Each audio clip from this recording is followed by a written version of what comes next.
Today we are making achiote oil, which is a liquid gold in Puerto Rican cuisine that we use as a base for anything that you would use oil in. It's known for its beautiful color and the subtle flavor that it can add. To make it, you'll need annatto seeds and some kind of neutral oil. You can use achiote powder as a substitute for annatto seeds, but I do find that using annatto seeds is a lot easier.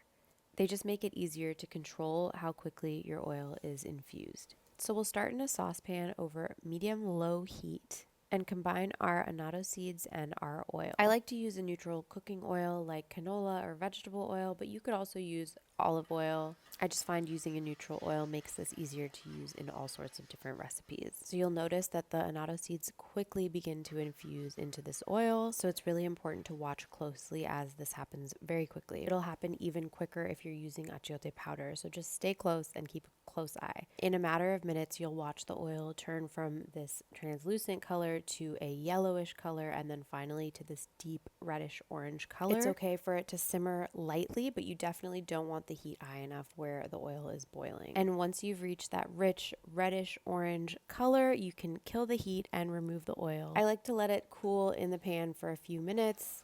And then you're ready to strain through a mesh strainer, or you could use cheesecloth or a nut milk bag. Really use what you have. And once that's done, you've got this beautiful oil that is shelf stable and lasts for so long.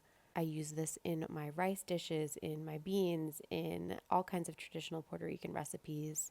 And I like to store it in an airtight jar on my countertop. Buen provecho!